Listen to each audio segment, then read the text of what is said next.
Thank you very much, Mr. Coordinator. Thank you, Roy Edison. Thank you, Jato. It's been a real privilege following you up and saying you, Bird, you are a real revelation and a reflection of our matrifocal leadership as Mbum people. Yes, I'm going to be talking on the history of the Mbum clans, the structure and leadership.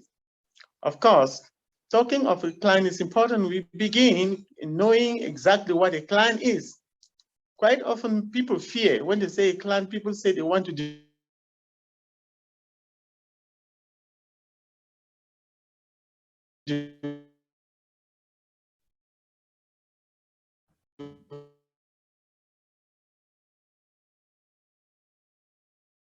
Yeah, just a little hitch there, but just to know. So let's go straight away to define a clan as, that's a group of people tracing descent from a common ancestor. So this concept of clan actually dates back to the 12th century with the Scottish clans. And when we look at it, however, the word clan is derived from the Gaelic clan, meaning literally children. So when you hear clan, it simply reflects that we are the children of a common family. So we can say that a clan is a group of people united by common surname. They may be linked through actual familial ties or by perceived kinship. So clan names usually at times reflect and associated with the land from where they migrated. So all of these things will be reflected in the manner in which you find some Mbum people. Sometimes when they migrate, either they intentionally change their names or decide to adopt certain names so that enemies or strangers should not be able to trace their origin purely for security reasons. So in relations, we cannot talk about the clans, the Mbum clans, the origin of Mbum clans without talking about the origin of Mbum itself. So the history holds that the Mbum people originated from Sana, that is in Saudi Arabia, or South Arabia, not Saudi Arabia, South Arabia. So prehistoric time proves to us that the Mbum lived in South Arabia, or what they used to call Arabia Felix, that is Happy Arabia. And this Happy Arabia, this place was called Happy Arabia because of the lucrative spice trade, which attracted the world. Because in those days, there was not much that people could actually carry out in order to earn a living. So when the Mbum were there, they carried out this particular activity in trade. This is prehistoric time. That's the time before people had started writing out history or putting things down so that they'll be able to recount it at another time. So it's also recorded that I would want to also explain that the methodology I used in putting together this work has been through field research. I use anthropological approaches in order to gather these facts. And within the framework of the strategy, which we consider not only historical, but historiological, which means that you have to meet the people along. So we didn't fall from space. We cannot pretend that we just evolved or germinated probably from where we are found. We need to trace our origin somewhere, which means that we have to trace and talk with those people in order to be able to relate, triangulate, investigate, and be able to find out if the people actually have any traces of who we were. And sometimes when you hear me talk about maybe museums in Israel, it means it refers us to that just because there could be some kind of indicators of our origins in those areas. So going back, therefore, to say that before the 9th century, before Christ was born, we actually lived in a particular place that's called Sabian, because this place called Yemen was Osana, was not always called Yemen or Osana. It used to be called Sabian or Asanian. That is, it had different kinds of names until it came to a time when it was called Qatabanian, which was led by so many other queens. Notable amongst them was Queen Sheba. So it's interesting. I take Queen Sheba as a point of reference because he was very conspicuous and he's biblically also well written and read of. So throughout this period, therefore, we understood that Queen Sheba was the person who constructed the first dam called Dam Marib, the Marib Dam in Sheba. And this Marib Dam was very instrumental in providing us with regular kind of water and the kind of enabling environment for agriculture to prevail, to strive, so that we can be able to carry out our spice trade. So it is recorded that up to about the 6th century after the death of Christ, this dam was destroyed by the Romans under Augustus Caesar. So this marked the beginning of our contemplation towards migrating from South Arabia. That is the south of the Arabian desert. That is the Yemeni region. We started contemplating on migrating when Rome destroyed this dam, which was very important for our livelihood. So what happens therefore is that we started experiencing drought. I think I have a lot of this chart, but I realized that it was going to take a lot of time. So let me just explain all what we found out and wrote, because it's a research I didn't carry alone. I had to use team members at various levels in order to gather these facts. So in the 7th century, the land which was known at the time as Lush was also controlled by Aksum Kingdom, and Mbum were part and parcel of that land. And when this land was destroyed as a result of the destruction of our dam by the Romans, the Mbum migrated to Persia. And in the 7th to the 8th century, there was the birth of Islam. It therefore promoted, because Islam did not believe in the leadership of women. Mbum were mostly being led by women. I already talked about, there was Marianenis, there's Queen Sheba. Many people used to think that Queen Sheba was from Ethiopia, but if you look detailing in all the archives, you will realize that Queen Sheba was a black queen, and at the time, Sheba was right there at the heart of Yemen. And the only Moorish people or black people who migrated from Yemen were the Mbums. At one time, they had thought that Yorubas had also migrated from the Middle East, but it happened that they actually migrated from somewhere around the Congo, eastern part of Congo. So in the 8th to the 9th century, from the 8th to the 9th century, the Mbum migrated to Kanem Borno Empire. That is after the Islamists had pursued them because they didn't believe that women should rule. For them, the Hadith 33 completely prohibited women from ruling. It's worthwhile noting that even before the Muslims met the Mbum, the Moorish people called Mbum, around Yemen, the Christians had come, but they did not also acknowledge the fact that women should rule people, but they did not force the Mbum. It's only the Muslims that did that. And the caliphates, there was the Egyptian caliphates that controlled part of the Mbum, and there were Egyptian Sunnis also that came and made sure that most women who were from Mbum were either captured as slaves. This caused the leaders, because the men were always favored. They were always hired as mercenaries, because in those days, people had to look particularly for force people who were strong enough to fight or to fight for different kingdoms. When you are a male, it was of no use staying at home that you're going to be taken care of. You either had to be a mercenary or taken as a slave, or just offering your services to fight for one kingdom or the other. And so the women who therefore stayed at home to lead the generation that was coming up migrated to the Nile area, where they stayed with another kingdom that was mostly dominated and ruled by women, called the Nubian kingdom.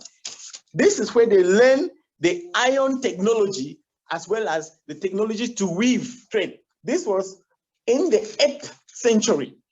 So the weaving culture is Mbum. The iron technology was learned by the Mbum people in that 8th century. So from the 8th to the 9th century, the Mbum migrated to Kanem Borno, like I earlier said, and they transferred with them this technology how to weave as well as to fight, to use the weapons as warfare, iron weapons as warfare.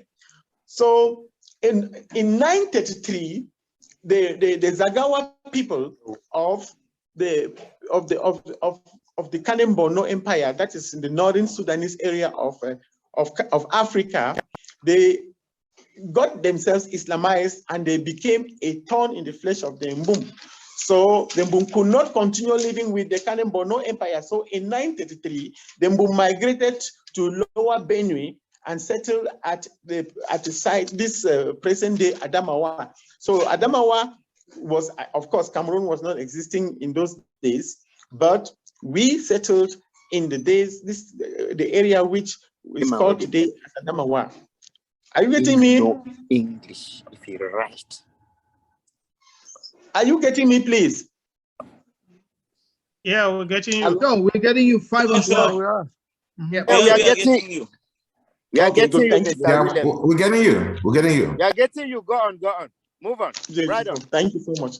So the Mbums, therefore, between 933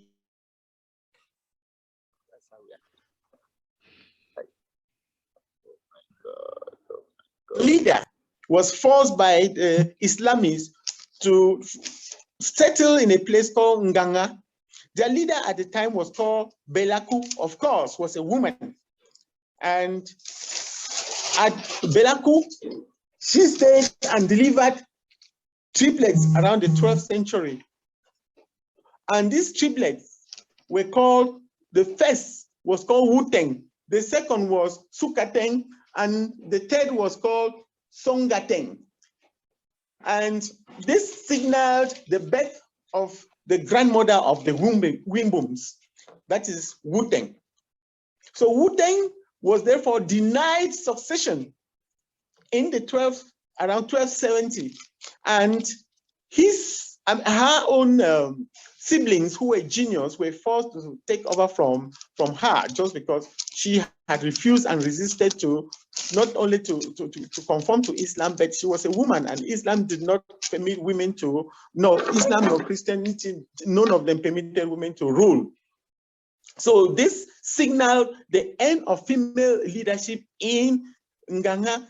It's important for us to know that Nganga is considered up to today as the live wire or the headquarters of all Mbum tribes, either those in Cameroon, in Chad, in Central Africa, even those in Kenya, because Mbum have spread almost all over because of their kind of skills and the migratory trends.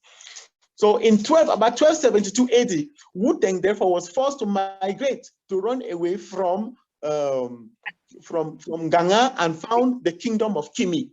We particularly settled at Kimindu. It's important for us to know that Kimi is the birth of the concept of Tika. I said Tika is a concept because sometimes people don't know that Tika simply is an appellation which refers to people telling them that go away. They were telling some people that go away.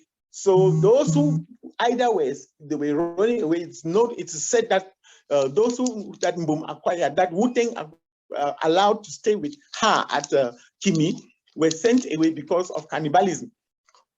But she, Wuteng, had own children, and Ngu was the first.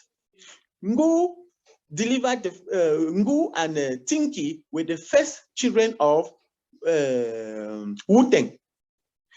And because Wuteng already had fears about the succession of and the security of Ngu, considering the fact that she had already experienced the same kind of harassment, she asked Ngu to live and take refuge in the hill, which is called Nabuan Hill at Sabongari. If you go, you see the hill there. Everyone down there, they know the hill, including everybody at Kimi. They know that the first people to have settled there were the Mbums under Mangu.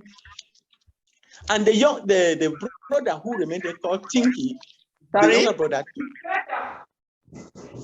younger brother took over, and is the younger brother who delivered now. Is the younger brother? Hello.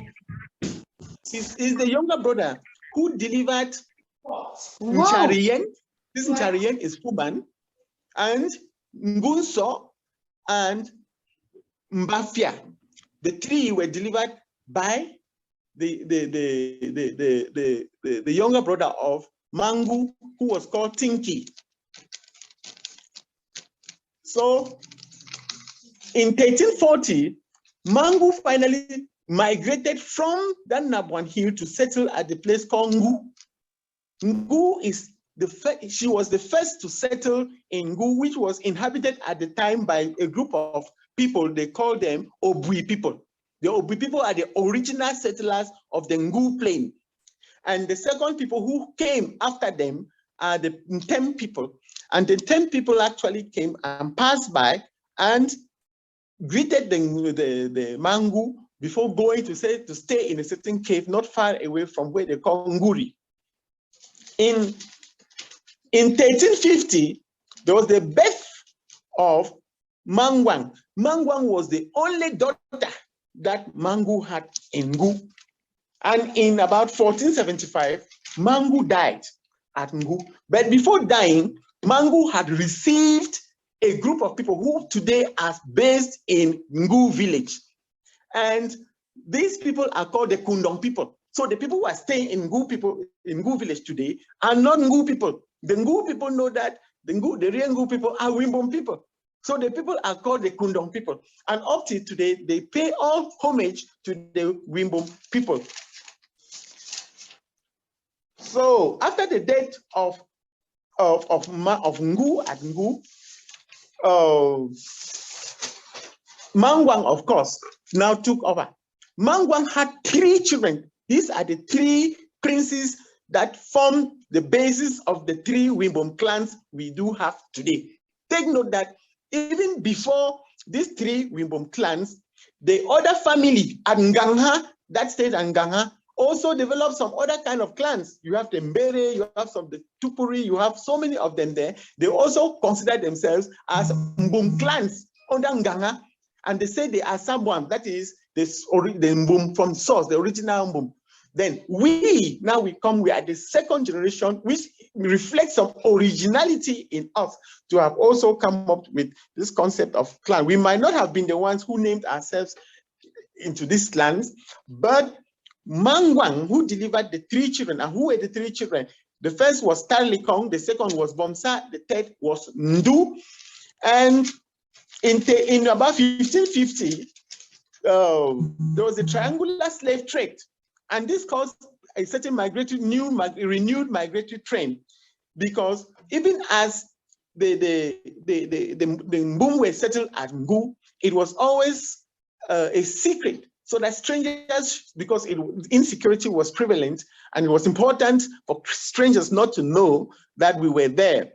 However, the first person to have migrated from Ngu was Bomsa. Bomsa left and settled on the first person to settle on the Nkambe Plateau. And when they asked him, strangers asked him who he was and wherever he came from. Remember, I said most Mbum names, even those in the final, even right from origin, are always related to the land or where they come from. So Bomsa said, no, he comes from Birbo. Birbo said, because he was a good man and he didn't want to reveal his origin, because if he said he came from Ndu, strangers could go and tell some other people that, look, this man, he has some other people at Ngu, and then those strangers who follow the traces then go and get those people as slaves. So he was such a good person, and he insisted that he came from Birbo. Thank you, Mr. Moderator, for the time. And the second to migrate was Ndu. Ndu migrated to stay at Ntem, and Ndu called himself Ndu because at Ntem he had to deal with male leaders, especially as the male leader in Ntem, called Baroa at the time, was very close to the Islamists. Islamists did not want female leaders. Ndu also had an interest to secure and safeguard his parents and his siblings who were at Ngu. So Ndu preferred to say he is coming from Kimindu. Kimindu is directly from where we come. That's Kimindu. There are 2 Kimis. There is Kimi Petel and there is Kimindu. So we come from Kimindu. So Ndu said, no, he comes from Kimindu. Then when the triangular slave trade therefore became very harsh, it became necessary, and Ntem had sold almost all their people as slaves. Up to today, the population of Ntem that we hear very popular is only 1,000. So the fund of Ntem also worked with me so much on this project, as well as the fund of Ngu and the fund of Nguri. So sometimes when I make these references, it's so that we be convinced to know that a lot of people even know us more than we know ourselves. They respect us and honor even our shrines and our forefathers, and they let us know that we used to worship one God.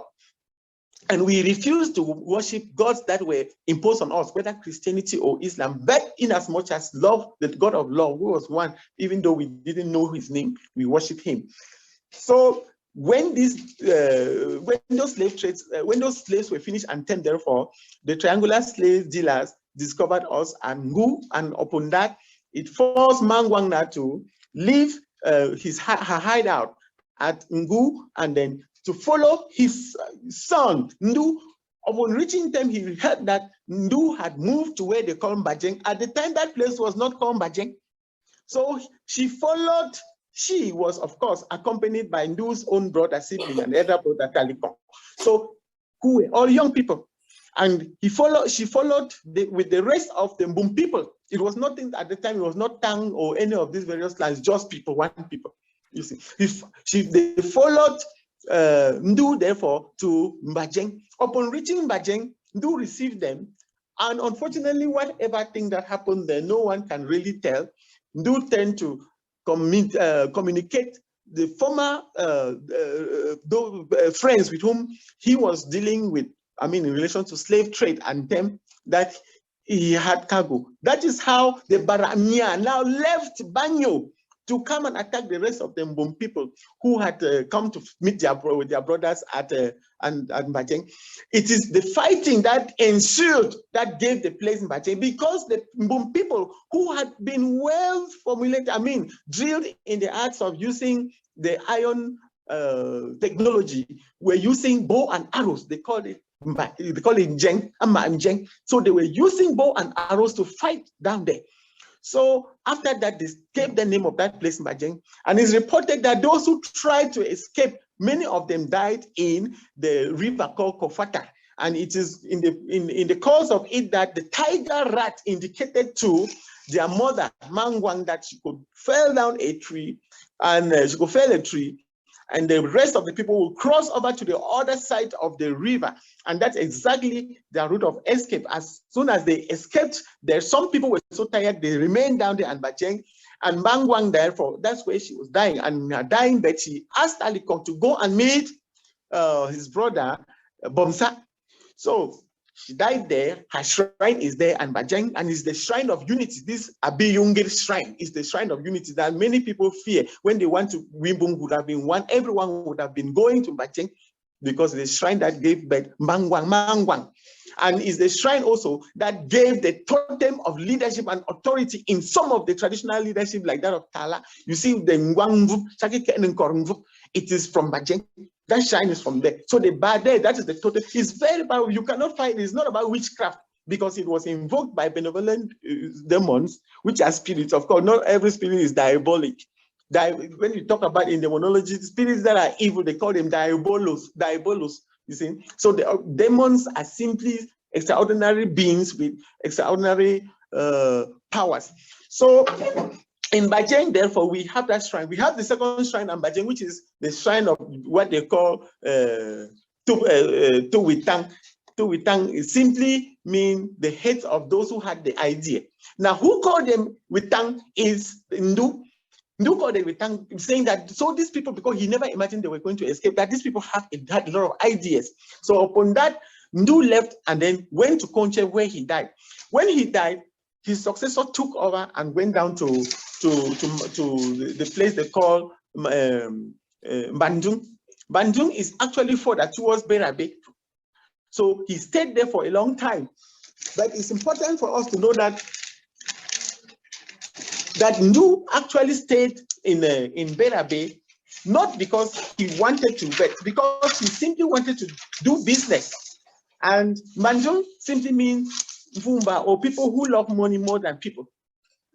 So when Ndu found himself lonely and Badung, he started coming back. And it's on his coming back that he met Ngotong at Kungi, below Kungi, and they came and Gotong died and Bafu, and Du, of course, went down to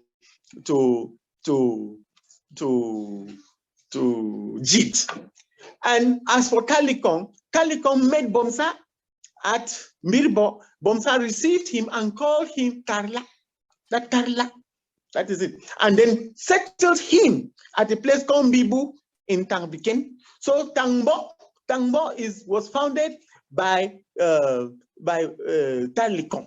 And everyone who had followed him. Take note, sometimes my daddy, Dr. Susungi, has also another version which relates to Jinga coming up and then being one of the heads of the town. Okay, thank you.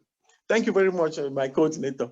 Thank you. So I would like to throw a bit of light there to say that the Jinga family was still at Wajiri. Jinga family still, they were not even part of this town. So they simply came up around the late 18th century. I'm talking about 16th century.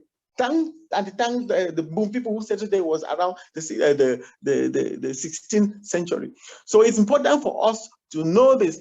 And the remaining is Bomsa still who removed the Tala to settle him where he is. So we are one, we were brothers. And there was never even, when Ndu left from Bajeng and was coming, he was well received. Firstly, as Yamba in Mot, and then secondly, everywhere he stayed, they called the place Njung. From there, he went and stayed on the road going towards, this were the successors of Nduna, the road going towards Tumbo. You see where he stayed, they called Banjung. From there, he came to integrate himself to his people and went to Jit and Gojit, where they saw of Jit, which was groomed by all Mbum people. They cleansed him, he passed, and then asked for forgiveness in the Tala family, and he was forgiven and integrated his family, and he stayed at a place called Mbutungwendung. It's from there that the woman giving him from Tala founded the new clan head and Badung Ndu.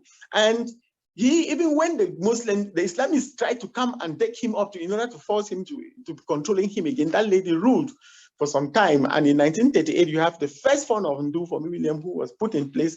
And the Tala, on the other hand, when Talikong died, he was instead taken over. Those who succeeded him were again women. That's another Mangwang. And then after the Mangu, another Mangu. On the other hand, Bomsa's own children who delivered, they spread out, as you know, the word.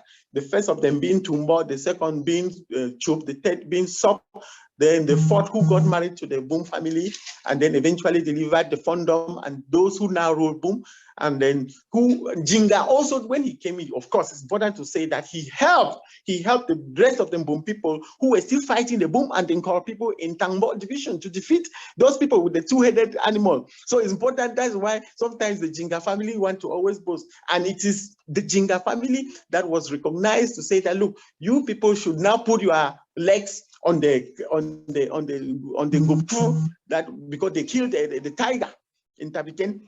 So, and I think I will be coming back. It's important for us to to know that we are a clan when we are one, and then when they divide into, we could have said that the Mbum clans, so that this thing about clans should not divide and share us. When we'll be looking at the structure of our clans, you will see that some of the people who are in some other areas like Wowo and Bibgo, they are Ndu clan, but we are clan. But actually they are Tang people, because they are those who came, because if we take the migratory train, you will discover that they moved along with the Talikong and Mangwang and the last session of the move of the migratory train.